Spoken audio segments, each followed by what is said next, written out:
ಕ್ಷೇತ್ರದಲ್ಲಿ ತ್ರಿಕೋನ ಸ್ಪರ್ಧೆ ಆಗ್ತಾ ಇದೆ. ಮುಸ್ಲಿಂ ಲೀಗ್ ಇರಬಹುದು, ಬಿಜೆಪಿ ಇರಬಹುದು, SDP ಕೂಡ ಇರಬಹುದು. ಇದರ ಮಧ್ಯೆ ಫೈಸಲ್ ಯಾವ ರೀತಿ ಮುಂದುವರಿಬಹುದು? ನಾವು ಕಾಂಗ್ರೆಸ್ ಪಕ್ಷದ ಚಿಹ್ನೆಯ ಅಡಿಯಲ್ಲಿ ನಡೆಯುವಂತ ಚುನಾವಣೆ ಇದು.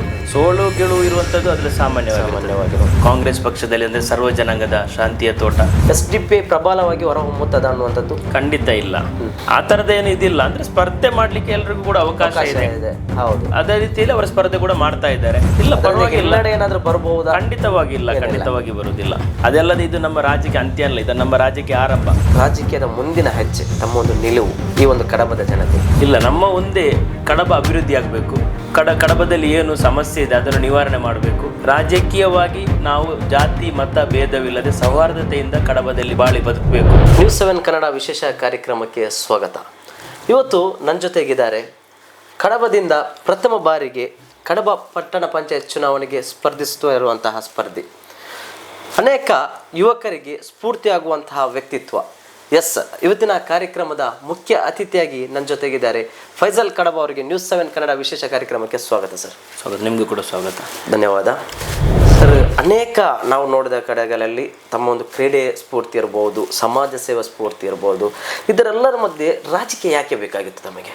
ರಾಜಕೀಯ ಅಂದರೆ ನಾವು ಕ್ರೀಡೆಯಲ್ಲಿ ಸೌಹಾರ್ದತೆಯನ್ನು ನೋಡ್ತೇವೆ, ಎಲ್ಲರ ಜೊತೆ ಬೆರೀತೇವೆ. ಅದೇ ರೀತಿ ನಮಗೊಂದು ನೆಕ್ಸ್ಟ್ ಏನು ಅಂತ ಹೇಳಿದ್ರೆ ನಮ್ಮ ಆಪ್ಷನ್ ರಾಜ್ಯಕ್ಕೆ ಕೂಡ ಅದೇ ರೀತಿ ಎಲ್ಲರ ಜೊತೆ ಬೆರೆಯುವುದಕ್ಕೋಸ್ಕರ ನಮ್ಮ ಈ ಕಾಂಗ್ರೆಸ್ ಪಕ್ಷದಲ್ಲಿ ಅಂದರೆ ಸರ್ವ ಜನಾಂಗದ ಶಾಂತಿಯ ತೋಟ, ಅದೇ ಥರ ಎಲ್ಲರ ಜೊತೆಯಲ್ಲಿ ಬಾಳಿಕೊಂಡು ಜಾತಿ ಮತ ಭೇದವಿಲ್ಲದೆ ಎಲ್ಲರ ಜೊತೆ ಒಗ್ಗೂಡಿಕೊಂಡು ಇರಲಿಕ್ಕೆ ಸಾಧ್ಯವಾಗ್ತದೆ. ಆ ದೃಷ್ಟಿಯಿಂದ ಅದನ್ನು ನಾವು ನಮ್ಮ ಒಂದು ಅನಿಸಿಕೆ, ಇದು ಕೂಡ ಆಸೆ ಕೂಡ ರಾಜ್ಯಕ್ಕೆ ಮುಂದುವರಿಬೇಕು, ಬರಬೇಕು, ಸಮಾಜ ಸೇವೆ ಮಾಡಬೇಕು, ಜನರಿಗೆ ಸ್ಪಂದನೆ ಮಾಡಬೇಕು, ನಮ್ಮಿಂದ ಆದ ಸಹಕಾರ ಮಾಡಬೇಕು. ಆ ದೃಷ್ಟಿಯಿಂದ ನಾವು ರಾಜಕೀಯಕ್ಕೆ ಬಂದಿದ್ದೇವೆ. ಈ ರಾಜಕೀಯ ಅಂತ ನೋಡುವಾಗ ಈಗ ಕ್ರೀಡೆ ಇರ್ಬೋದು, ತಾವು ಮಾಡುವಂತಹ ಸಮಾಜ ಸೇವೆ ಇರ್ಬೋದು, ಇದೆಲ್ಲ ರಾಜಕೀಯಕ್ಕೆ ಬರುವಾಗ ಅದೊಂದು ಬೇರೆ ರೀತಿಯಾದಂತಹ ಒಂದು ಅರ್ಥ ನೀಡ್ತದೆ. ಅಂತ ಹೇಳಿದ್ರೆ ಕೆಲವರಿಗೆ ಫೈಸಲ್ ರಾಜಕೀಯಕ್ಕೆ ಬರಬಾರ್ದಿತ್ತು, ಕೇವಲ ಸಮಾಜ ಸೇವೆಯಲ್ಲಿ ಇದ್ರೆ ಒಳ್ಳೆಯದು. ಕೆಲವರ ಯುವಕರ ಇದಿರ್ಬೋದು, ಫೈಸಲ್ ಕೇವಲ ಕ್ರೀಡಾಭಿಮಾನಿಗಳಿಗೆ ಕ್ರೀಡಾ ಸ್ಫೂರ್ತಿ ಆಯ್ಕೆ ಇದ್ರೆ ಚೆನ್ನಾಗಿರ್ತಾ ಇತ್ತು ಅನ್ನುವಂಥದ್ದು. ಅಂಥದ್ದು ಏನಾದರೂ ಒಂದು ಮಾತು ಈ ಒಟ್ಟರದಲ್ಲಿ ಕೇಳಿ ಬಂದಿತ್ತಾ ತಾವು ರಾಜಕೀಯಕ್ಕೆ ಸೇರ್ಪಡೆ ಆಗುವಾಗ? ಇಲ್ಲ, ಎಲ್ಲರೂ ಕೂಡ ನನಗೆ ಸಹಕಾರ ನೀಡಿದ್ದಾರೆ. ಅದರಲ್ಲಿ ನಾನು ಕ್ರೀಡೆಯನ್ನು ಬಿಟ್ಟಿಲ್ಲ, ಕ್ರೀಡೆಯನ್ನು ಕೂಡ ಮುಂದುವರಿಸ್ತಾ ಇದ್ದೇನೆ. ಇದರಲ್ಲಿ ಇದ್ದೇನೆ ನಾನು. ಟ್ರೈನಿಂಗ್ ಕೊಡುವಂಥದ್ದು ಇರ್ಬೋದು, ಕಬಡ್ಡಿ ಅದರ ಆಟ ಆಡುವಂತಿರ್ಬೋದು, ಮ್ಯಾಚ್ ಮಾಡುವಂಥದ್ದು ಇರ್ಬೋದು, ಎಲ್ಲದಕ್ಕೂ ಕೂಡ ನನಗೆ ಸಹಕಾರ ಕೊಟ್ಟಿದ್ದಾರೆ. ರಾಜ್ಯಕ್ಕೂ ಕೂಡ ಸಹಕಾರ ಕೊಟ್ಟಿದ್ದಾರೆ. ಯಾರು ಕೂಡ ಅದು ನೀನು ಹಾಗೆ ಮಾಡಬೇಡ ಅಂತ ನನಗೆ ಯಾರು ಇದುವರೆಗೆ ಹೇಳಲಿಲ್ಲ. ಆಮೇಲೆ ನಾವು ನೋಡುವುದಾದರೆ ತಾವು ಈ ಬಾರಿ ಪಟ್ಟಣ ಪಂಚಾಯತ್ ಚುನಾವಣೆಗೆ ಕೂಡ ಸ್ಪರ್ಧೆ ಮಾಡ್ತಾ ಇದ್ದೀರಾ. ತಮ್ಮ ಈ ಒಂದು ಕ್ಷೇತ್ರದಲ್ಲಿ ತ್ರಿಕೋನ ಸ್ಪರ್ಧೆ ಆಗ್ತಾ ಇದೆ, ಬೇರೆ ಯಾವ ಕ್ಷೇತ್ರದಲ್ಲೂ ಕೂಡ ಕಂಡು ಬರ್ತಾ ಇಲ್ಲ. ತಮ್ಮ ಕ್ಷೇತ್ರದಲ್ಲಿ ಮುಸ್ಲಿಂ ಲೀಗ್ ಇರ್ಬೋದು, BJP ಇರ್ಬೋದು. ಇದರ ಮಧ್ಯೆ ಫೈಸಲ್ ಯಾವ ರೀತಿ ಮುಂದುವರಿಬಹುದು? ನಮ್ಮ ಕ್ಷೇತ್ರದಲ್ಲಿ 4 ಇದ್ದಾರೆ, SDP ಕೂಡ ಒಂದಿದೆ. ಹೌದೌದು. ಅಂದರೆ ನಾವು ಕಾಂಗ್ರೆಸ್ ಪಕ್ಷದ ಚಿಹ್ನೆಯ ಅಡಿಯಲ್ಲಿ ನಡೆಯುವಂಥ ಚುನಾವಣೆ ಇದು. ಅದು ನಮಗೆ ಅಂದರೆ ಪಣ್ಯ ಕ್ಷೇತ್ರದಲ್ಲಿ 509 ಮತದಾರರಿರುವಂಥ ಕ್ಷೇತ್ರವಾಗಿರ್ತದೆ. ನಾವು ಕಾಂಗ್ರೆಸ್ ಪಕ್ಷದ ಒಂದು ಅಂದರೆ ಕಡಬ ಇದರಲ್ಲಿ ಗ್ರಾಮ ಪಂಚಾಯತಿಯಲ್ಲಿ ಕಾಂಗ್ರೆಸ್ಸಿಗೆ ಒಂದು ಬಹುಮತವನ್ನು ನೀಡುವಂಥ ಕ್ಷೇತ್ರ ಕೂಡ ಆಗಿದೆ. ಈ ಪಣ್ಯ ಬೆದ್ರಾಜ ಬರುವಂಥ ಬೆಲ್ಟ್ ಆ ಥರ ಇರುವಾಗ ನಮಗೆ ಅಲ್ಲಿ ಏನು ಸ್ಪರ್ಧೆ ಎದುರಾದರೂ ಕೂಡ ನಾವು ಕಾಂಗ್ರೆಸ್ನಲ್ಲಿ ಜಯಗಳಿಸುವ ಒಂದು ಎಲ್ಲ ವ್ಯವಸ್ಥೆ ಕೂಡ ಅಲ್ಲಿ ನಮಗೆ ಸಾಧ್ಯವಾಗ್ತದೆ ಅನ್ನೋ ದೃಷ್ಟಿಯಿಂದ ಅದರಲ್ಲೂ ಕೂಡ 4 ಮಂದಿ ಕೂಡ ಅಲ್ಪಸಂಖ್ಯಾತರೆ ಸ್ಪರ್ಧೆ ಮಾಡ್ತಾ ಇರೋದು ಅದೊಂದು ವಿಶೇಷತೆ ಆ ಒಂದು ಕ್ಷೇತ್ರದಲ್ಲಿ. ಅದರಲ್ಲಿ ಕೂಡ ಒಂದು ಸ್ವಲ್ಪ ಹಿನ್ನಡೆ, ಯಾಕಂದ್ರೆ ಒಂದು ಭಾಗದಲ್ಲಿ ಬೇರೆ ಬೇರೆ ಸಮುದಾಯದ ವ್ಯಕ್ತಿ ನಿಂತರೆ ಅದಕ್ಕೊಂದು ನಿರ್ದಿಷ್ಟವಾದಂತಹ ಮತ ಅಂತ ಇರುತ್ತೆ. ಈ ಸಮುದಾಯಕ್ಕೆ ಇಂಥ ಮತ ಹಾಕ್ಬೇಕು ಅನ್ನುವಂಥದ್ದು. ಇಲ್ಲಿ ನೋಡಿದ್ರೆ 4 ಒಂದೇ ಸಮುದಾಯದ ಯುವಕರಲ್ಲಿ ನಿಂತಿದ್ದಾರೆ, ಸ್ಪರ್ಧೆ ಮಾಡ್ತಾ ಇದ್ದಾರೆ. ಒಂದು ತಕ್ಷಣ ಯಾರೋ ಅಂದ್ರೆ ದ್ವಿತೀಯ ಸ್ಪರ್ಧೆ ಇರುವಾಗ ಮೂರನವನಿಗೆ ಲಾಭ ಆಗುವಂತ ಸಾಧ್ಯತೆ ಇದೆಯಾ ಆ ಕ್ಷೇತ್ರದಲ್ಲಿ? ಖಂಡಿತ ಇಲ್ಲ, ಆ ತರದ ವ್ಯವಸ್ಥೆ ಏನಲ್ಲಿ ಇಲ್ಲ. ಅಂದ್ರೆ ನಾನೊಬ್ಬ ಯುವಕ ಅಂತೇಳಿ ನನಗೆ ಸ್ವಲ್ಪ ಅಲ್ಲಿ ಸಹಕಾರ ಒತ್ತು ನೀಡ್ತಾ ಇದ್ದಾರೆ. ಯಾಕೆ ಅಂತ ಹೇಳಿದ್ರೆ ಎಲ್ಲ ನಮ್ಮ ನೋಡಿದ್ರೆ ಬೇರೆ ಪಕ್ಷದವರು ಕೂಡ ಹಿರಿಯರಿದ್ದಾರೆ, ಅಭಿವೃದ್ಧಿ ಮಾಡಿದವರೇ, ಇಲ್ಲ ಅಂತ ಹೇಳಲಿಕ್ಕಿಲ್ಲ. ಆದರೆ ಪಕ್ಷ ಅಂತ ಬರುವಾಗ ನಾವು ನಮ್ಮ ಪಕ್ಷದಿಂದ ಆದಂಥ ಅಭಿವೃದ್ಧಿಯ ಬಗ್ಗೆ ಕೂಡ ನಾವು ತಿಳಿಸಬೇಕಾಗ್ತದೆ. ತಾವು 2025 ಅಂತ ಹೇಳುವಾಗ ಫೈಸಲ್ ರವರಿಗೊಂದು ಸಂತಸದ ವರ್ಷ ಅಂತಲೇ ಹೇಳ್ಬೋದು. ಯಾಕೆಂತ ಹೇಳಿದರೆ ಯುವ ಚುನಾವಣೆಯಲ್ಲಿ ಕೂಡ ಸ್ಪರ್ಧೆ ಮಾಡ್ತೀರಾ, ಗೆಲುವಿನ ನಗೆ ಬೀಡ್ತೀರಾ, ನಂತರ ದಿನದಲ್ಲಿ ಅನೇಕ ರಾಜಕೀಯ ಚಟುವಟಿಕೆಯಲ್ಲಿ ತಮ್ಮನ್ನು ತಾವು ತೊಡಗಿಸ್ಕೊಳ್ತೀರಾ. ಇದರ ಮಧ್ಯದಲ್ಲಿ ಕೆಲವು ಬಾರಿ ಪಕ್ಷದಿಂದ ಉಚ್ಚಾಟನೆ ಕೂಡ ಆಗ್ತೀರಾ, ಇದಕ್ಕೆ ಇಲ್ಲ ಅದು ಅಂದರೆ ನಾವು ಮುಂಚೆ ಒಂದು ರಾಜಕೀಯ ಇದರಲ್ಲಿ ಬಂದಂತ ಅಂದರೆ ನಮ್ಮ ರಾಜ್ಯಕ್ಕೆ ಇದರಲ್ಲಿ ಆ ಥರದೊಂದು ವ್ಯವಸ್ಥೆ ಆಗಿತ್ತು. ಅದರ ಉಚ್ಚಾಟನೆ ಅಂತೇಳಿ ನಾವು ಪಕ್ಷದಿಂದ ಏನು ಇದು ಮಾಡಿರಲಿಲ್ಲ. ಪಕ್ಷ ಕೂಡ ನಮ್ಮನ್ನು ಕೂಡ ಮತ್ತೆ ಕೂಡ ಪಕ್ಷ ಕರೆದುಕೊಂಡಿದೆ. ಉಚ್ಚಾಟನೆ ಅಂತೇಳಿ ನಮ್ಮನ್ನು ಪಕ್ಷದಿಂದ ಹೊರಗೆ ಹಾಕಿರಲಿಲ್ಲ. ನಮಗೆ ಸಹಕಾರ ಕೊಟ್ಟಿದೆ ಪಕ್ಷ. ನಾವು ಇದೆ ನಾಯಕರನ್ನು ಹೋಗಿ ಮಾತಾಡಿಸಿ ಅದರ ಬಗ್ಗೆ ಮನವರಿಕೆ ಮಾಡಿದಾಗ ಪಕ್ಷ ನಮಗೆ ಮತ್ತೆ ಕೂಡ ಸಹಕಾರ ಮಾಡಿದೆ. ಅದರಿಂದ ನಮಗೆ ಯಾವುದೇ ಹಿನ್ನಡೆ ಆಗಲಿಲ್ಲ. ಜಿಲ್ಲೆಯಲ್ಲಿ ಕಾಂಗ್ರೆಸ್ ಪಕ್ಷದ್ದು ಅಂದರೆ ಒಂದು ಸಮರ್ಪಕವಾದಂತಹ ನಿರ್ದಿಷ್ಟವಾದಂತಹ ಗುರಿ ಇಲ್ಲ. ಅಲ್ಪಸಂಖ್ಯಾತರಿಗೆ ಯಾವಾಗ ನೋಡಿದ್ರು ಕೂಡ ಒಂದು ಹಿನ್ನಡೆನೇ ಆಗ್ತಿದೆ ಅಂತ ಅನ್ಸಲ್ವಾ? ತಾವು ಕೂಡ ಅಲ್ಪಸಂಖ್ಯಾತರ ಕಡಬದಿಂದ ಒಂದು ಐಕಾನಿಕ್ ಹೀರೋ ಆಗಿ ಮುಂದೆ ಬರ್ತಾ ಇದ್ದೀರಾ, ಆದ್ರೂ ಕೂಡ ಈ ಒಂದು ಸಂದರ್ಭದಲ್ಲಿ ಹಾಗೆ ಅನ್ಸಲ್ವಾ ತಮಗೆ? ಇಲ್ಲ, ಖಂಡಿತ ಇಲ್ಲ. ಎಲ್ರಿಗೂ ಒಂದು ಅವಕಾಶ ಅಂತ ಹೇಳಿದ್ರೆ ಎಲ್ಲರೂ ಅಲ್ಪಸಂಖ್ಯಾತರಿಗೆ ಕೊಡ್ಲಿಕ್ಕೆ ಸಾಧ್ಯ ಇಲ್ಲ. ಅದರಲ್ಲೂ ಕೂಡ ಕಾಂಗ್ರೆಸ್ ಪಕ್ಷ ಮುಸ್ಲಿಮರಿಗೆ ತುಂಬಾ ಸಹಾಯ ಮಾಡ್ತಾ ಇದೆ. ಅಂದ್ರೆ ಎಲ್ಲ ಕ್ಷೇತ್ರದಲ್ಲೂ ಕೂಡ ಅವಕಾಶವನ್ನು ಮಾಡ್ತಾ ಇದೆ. ಆದ್ರೆ ದೃಷ್ಟಿಯಿಂದ ದಕ್ಷಿಣ ಕನ್ನಡ ಜಿಲ್ಲೆಯಲ್ಲೂ ಕೂಡ ಅದನ್ನು ಮುಂದುವರಿಸಿಕೊಂಡು ಹೋಗ್ತಾ ಇದೆ. ನಮ್ದೊಂದು ಕೋಮು ಸೂಕ್ಷ್ಮವಾದ ಪ್ರದೇಶ ದಕ್ಷಿಣ ಕನ್ನಡ ಜಿಲ್ಲೆ. ಅದರಲ್ಲೂ ಕೂಡ ನಮ್ಮ ಮುಸ್ಲಿಮರಿಗೆ ಕಾಂಗ್ರೆಸ್ ಪಕ್ಷ ಅತಿ ಹೆಚ್ಚು ನಮ್ಮ ಮುಸ್ಲಿಮರಿಗೆ ಅದರಲ್ಲಿ ಅವಕಾಶ ಮಾಡಿಕೊಟ್ಟಿದೆ ಕಾಂಗ್ರೆಸ್ ಪಕ್ಷ. ಈ ಕಡಬ ಅಂತ ಹೇಳಿದ ತಕ್ಷಣ ಕಡಬದಲ್ಲಿ ಸಾಕಷ್ಟು ಬಣ ರಾಜಕೀಯ ನಡೀತಾ ಇದೆ. ಒಳಗಿಂದನೇ ರಾಜಕೀಯ ಕಿತ್ತಾಟ ನಡೀತಾ ಇದೆ. ಆದ್ರೂ ಕೂಡ ಹೊರಗಡೆ ಮಾತ್ರ ಎಲ್ಲವೂ ಸರಿದ್ದಾಗೆ ಕಾಣ್ತಾ ಇದೆ. ಇಲ್ಲ, ಇರ್ತದೆ ಅದನ್ನೇನು ಹಾಗೆ ಅದರ ಇದು ಅಂತೇಳಿ ಯಾವುದೇ ಒಂದು ಕ್ಯಾಂಡಿಡೇಟ್ ಅನ್ನು ಸೋಲಿಸೋ ವಿಚಾರ ಏನು ಇರುವುದಿಲ್ಲ. ಬಂಡಾಯ ಇರ್ತದೆ. ಅಂದ್ರೆ ಟಿಕೆಟಿಗೋಸ್ಕರ ಹೋರಾಡುವಂಥದ್ದು. ಲಾಸ್ಟ್ ಟಿಕೆಟ್ ಯಾರಿಗೆ ಆಗ್ತದೆ ಅವರ ವಿರುದ್ಧ ಅವರ ಇದರಲ್ಲಿ ಕೆಲಸ ಮಾಡ್ತಾರೆ. ಮತ್ತೆ ವಿರುದ್ಧ ಕೂಡ ಯಾರು ಕೂಡ ಕೆಲಸ ಮಾಡುವುದಿಲ್ಲ. ಈ ಒಂದು ಚುನಾವಣೆ ಇದೊಂದು ಪ್ರತಿಷ್ಠಿತವಾದಂಥ ಚುನಾವಣೆ. ಯಾಕಂದರೆ ಕಳೆದ ಬಾರಿ ಯಾವುದೇ ರೀತಿಯಾದ ಚಿಹ್ನೆ ಇರಲಿಲ್ಲ, ಯಾರು ಬೇಕಾದ್ರೆ ನಿಲ್ಬೋದಿತ್ತು, ವ್ಯಕ್ತಿತ್ವದ ಮೇಲೆ ಮತ ಸಿಗ್ತಾ ಇತ್ತು. ಆದರೆ ಈ ಬಾರಿ ಚಿಹ್ನೆಯ ಮೇಲೆ ಮತ ಸಿಗುವಂಥದ್ದು, ಆವಾಗ ಸ್ವಲ್ಪ ಹಿನ್ನಡೆ ಆಗಬಹುದೇನೋ ಅಂತ ಅನ್ಸಲ್ವ ತಮಗೆ? ಇಲ್ಲ, ಖಂಡಿತ ಇಲ್ಲ. ಯಾಕಂತ ಹೇಳಿದ್ರೆ ನಮಗೆ ಗೌರವ ಇದೆ. ಅಂದ್ರೆ ಕಾಂಗ್ರೆಸ್ ಪಕ್ಷದ ಹಸ್ತದ ಚಿಹ್ನೆ ಅಡಿಯಲ್ಲಿ ನಡೆಯುವಂಥ ಚುನಾವಣೆ ಇದು. ಈ ಚುನಾವಣೆ ನಾವು ಸರ್ಕಾರದ ಅಭಿವೃದ್ಧಿಯ ಬಗ್ಗೆ, ಸರ್ಕಾರ ಘೋಷಿಸಿದಂತಹ ಯೋಜನೆಗಳ ಬಗ್ಗೆ, ಇಲ್ಲಿವರೆಗೆ ಕಾಂಗ್ರೆಸ್ ಸರ್ಕಾರ ನೀಡಿದ ಯೋಜನೆಗಳೇ ಅತಿ ಹೆಚ್ಚು ಇರುವಂಥದ್ದು. ಅದನ್ನು ನಾವು ಜನರಿಗೆ ಮನವರಿಕೆ ಮಾಡಿಕೊಂಡು ಅಭಿವೃದ್ಧಿಯ ಬಗ್ಗೆ ಮಾತಾಡಿಕೊಂಡು ಮುಂದೆ ಮಾಡುವ ಅಭಿವೃದ್ಧಿಯ ಬಗ್ಗೆ ಮಾಡಿಕೊಂಡು ನಮ್ಮ ಏನು ಕ್ಷೇತ್ರ ನಮಗೆ ಬಂದಿದೆ ಅಲ್ಲಿರುವ ಏನು ಸೌಕರ್ಯ ಏನು ಕಮ್ಮಿ ಇದೆ ಅದನ್ನು ಉತ್ತಮ ರೀತಿಯಲ್ಲಿ ಮಾಡಿಕೊಂಡು ಹೋಗುವಂತಹ ವಿಚಾರದಲ್ಲಿ ನಾವು ಮತವನ್ನು ಕೇಳಿಕೊಂಡು ಅದರ ಮುಖಾಂತರ ನಡೀತಾ ಇದ್ದೇವೆ.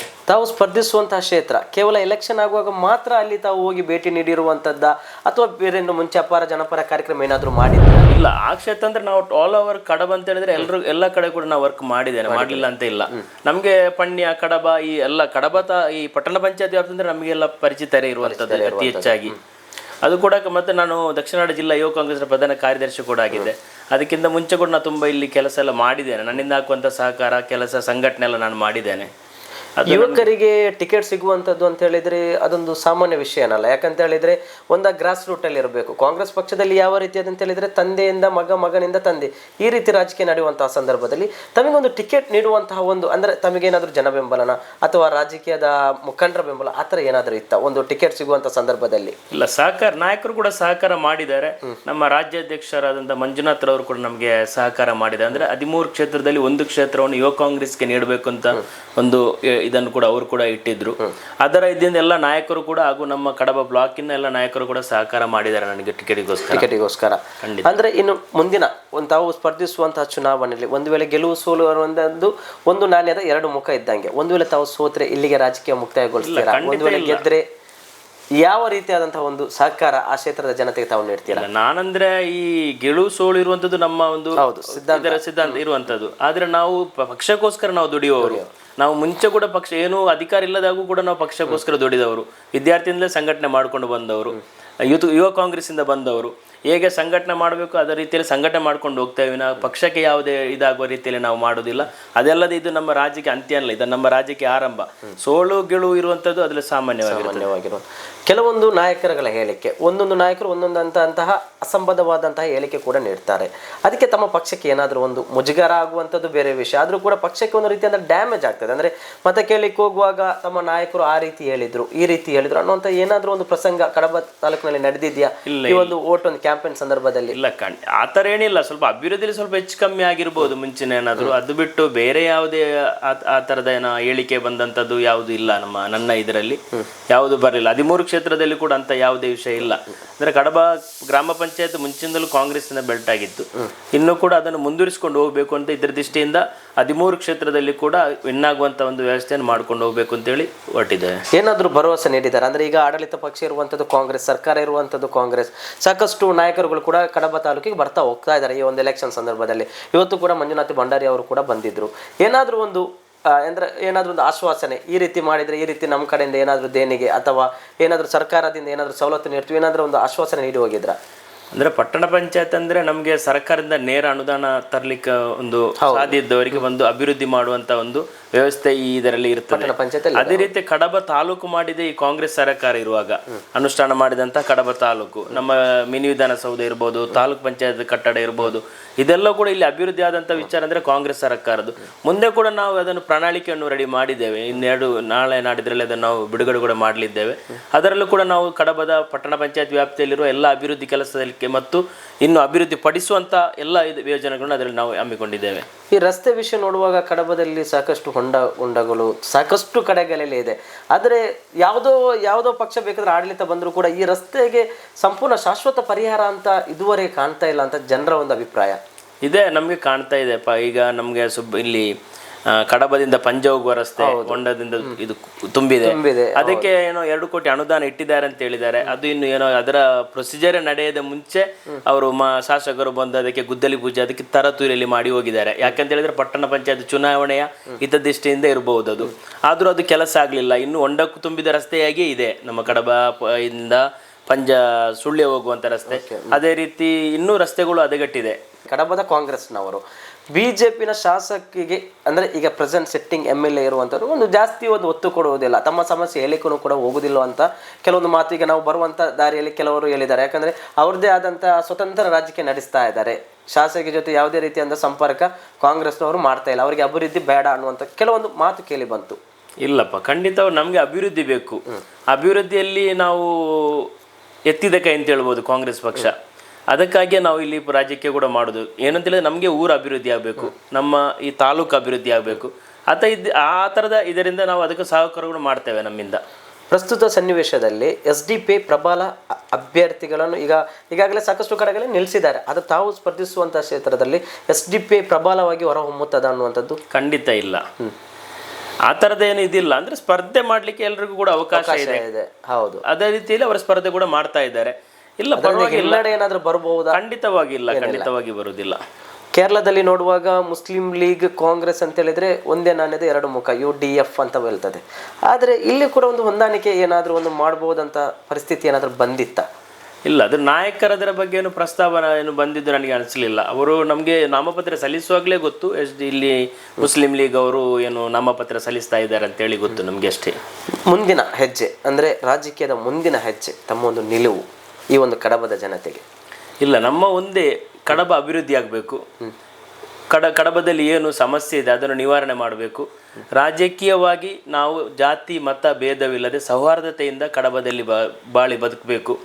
ನಾವು ನಾಳೆ ಸಾಯುವ ಟೈಮಲ್ಲಿ ನಮ್ಮನ್ನು ಯಾರು ಏನು ಹೇಳದ ರೀತಿಯಲ್ಲಿ ಕಡಬದ ಅಭಿವೃದ್ಧಿಗೋಸ್ಕರ ನಾವು ಏನು ಪ್ರಯತ್ನ ಪಟ್ಟು ಒಳ್ಳೆಯ ರೀತಿಯಲ್ಲಿ ನಡೆದುಕೊಂಡು ಹೋಗಬೇಕು ಅಂತೇಳಿ ನಮ್ಮ ಆಸೆ. ಮುಂದಿನ ದಿನಗಳಲ್ಲಿ ಯಾರಾದರೂ ಸ್ಟಾರ್ ಕ್ಯಾಂಪೇನರ್ ಆಗಿ ಈ ಒಂದು ಕಡಬ ತಾಲೂಕಿಗೆ ಬರುವಂಥ ನಿರೀಕ್ಷೆ ಏನಾದರೂ ಇದೆಯಾ?